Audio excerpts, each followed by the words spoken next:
still don't know what the oh my god. For some reason that fool. Hey, Mario jumped out. You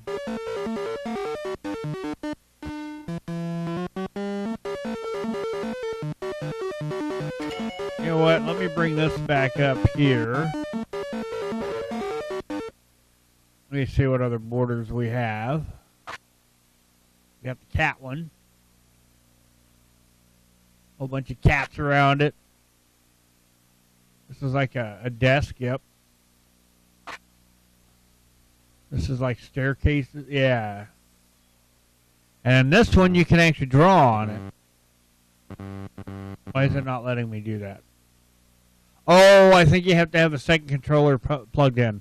I think with controller 2 you can then draw on it, which includes drawing over the front of the screen itself. So you could almost have a second friend like drawing on top of it. And this one down here, this was when after the Super Game Boy came out, games would come out that were programmed with the Super Game Boy in mind, so you could play it on your Game Boy.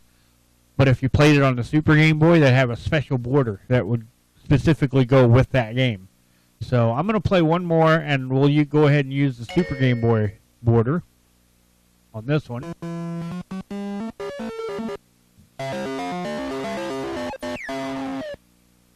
Now that I'm all warmed up, watch me suck worse.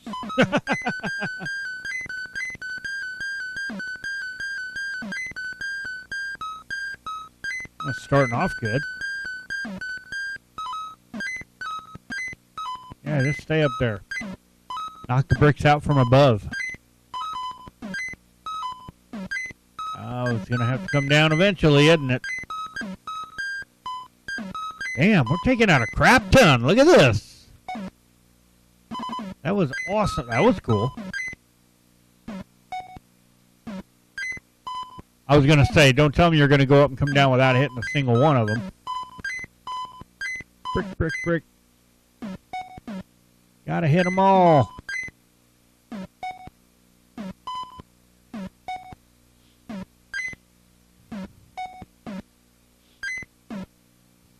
Yeah, I remember. I mean, since this is so related to Pong, it brings back a memory. When I was a kid, I actually, my family, we had a Pong home console, I guess you'd call it. You know, doesn't have interchangeable games or whatever. It did have different settings, though. I remember that. You know, of course, you had your basic Pong, where it's like tennis, you know, where you're each on one side. And the ball bounces off the top and the bottom, but not off, you know, behind you. When it gets behind you, the other player scores the point. There was also, there was also a squash mode, they called it, I think. Where,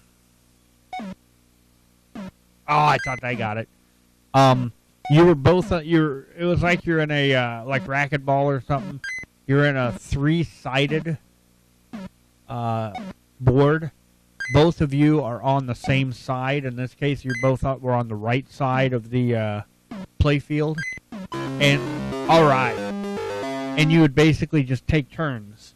So, you know, first I'd hit it, and then it would bounce off whatever walls, and then the other player would hit it, and you take turns that way. But the scoring, you know, it worked just the same way as normal Pong. Then there was, then there was the hockey mode, where instead of the ball getting by on the entire side like normal Pong, it was kind of a shrunken goal, so there was like half walls on either end. And you also had extra paddle. You had an extra paddle on the screen. So it's like if you were the player where your goal was on the right side, you would have one paddle that was right in front of the goal that you could move up and down to protect the goal. And then just on the other side of the middle of the screen, you had a second paddle with which you could, you know, try to keep the ball in play and bounce it into your opponent's goal. One thing that was kind of cool is if the ball was coming up from behind you, from, you know, the goal you're trying to shoot at, instead of your paddle knocking it straight backwards, like, you know, being solid, if it came from behind you, it would go through your paddle, but its direction would alter based on at which point, you know, just like when you hit it here, the direction of the ball would alter based on at which point it went through your paddle. So you didn't have to worry about accidentally hitting the ball back towards your own direction. But yeah, those were the modes. And that squash mode, of course, you could also play it just by yourself. I don't remember if it kept track of how many times you hit the ball or not. I honestly can't remember. But I had that. And then, of course, I had the Atari 2600. But I always consider the Atari 2600 my first console because, you know, that was the one that was consoles as we know it today, you know, with interchangeable games and, you know, got real popular. I mean, that Pong, having a Pong system, it wasn't real popular.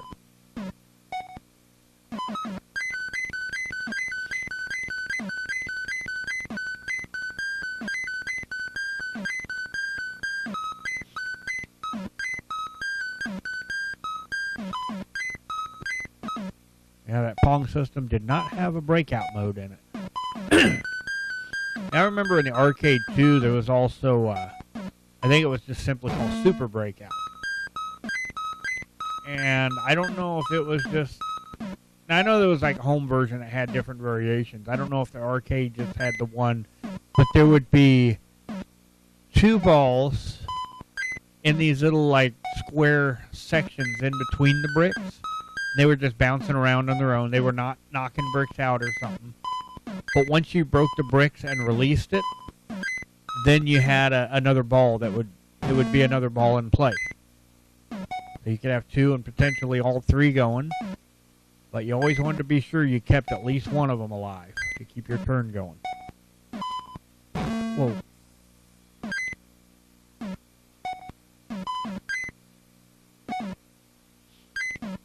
Yeah. That's what I'm talking about. Let's start over here. Yeah, probably not the best of ideas. Damn it. There we go. I was worried I was going to have that same, like, pattern forever.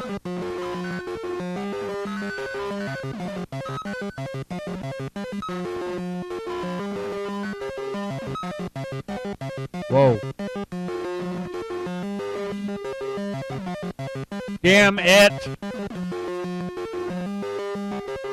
There we go, different angle at least. Ah, crap. Oh, here we go. I'm not going to get another brick, am I? I cannot change the angle! Oh, well.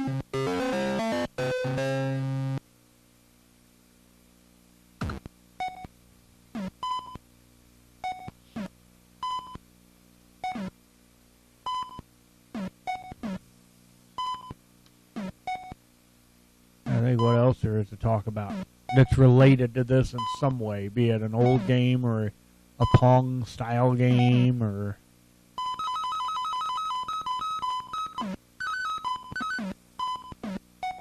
yeah, the Super Game Boy, it worked really well. I mean, this is, you know, it looks like this game was built in color, doesn't it? And not that there's a lot to do with it, but nope, this is just one of the color palettes that it used, and that's another thing. Oops, I'm gonna put that away. Okay, I'm gonna pause. Here we go. Right here, you can actually change the color palettes. I'm on 3F. Okay, so if you want, you can go in here and you can make it look all kinds of different ways. And you got 4 rows.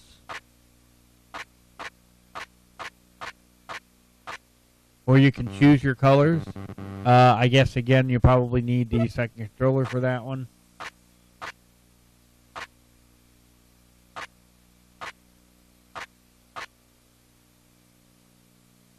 I kind of like that. Let's use that color. Be a little different there for a second. Whoa!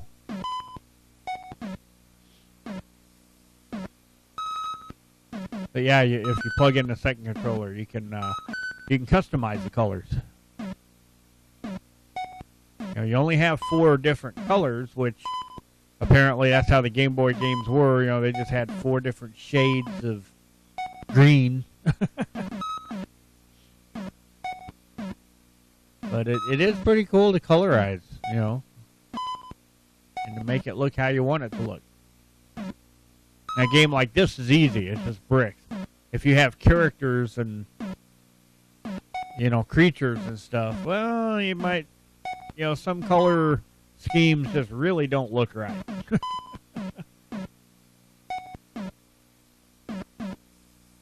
But it's still cool having that ability.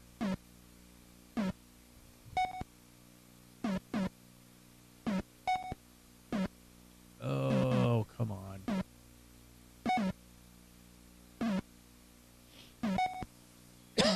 I got 3 bricks left and I can't freaking get to them. Instead of just the one. Oh my god. This is going to start irritating me. Get down and hit him! Oh my god. Nope.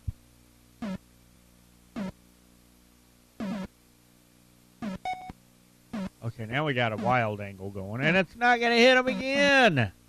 Maybe? Nope.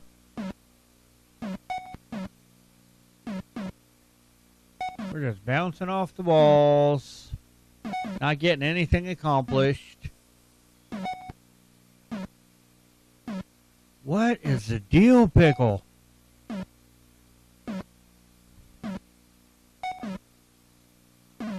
Wow, this is getting irritating.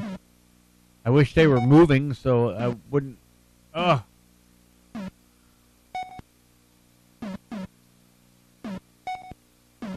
Oh my god. Nope. Maybe. Oh, you got one. I got 2 more of them damn things to hit. Oh yeah. I got one of them. Come on, hit the other one. Hit the other one. Thank you. Thanks for watching. Don't forget to give the video a like. Feel free to comment down below. And don't forget to subscribe so you'll always know when new videos have been uploaded. Have a good one.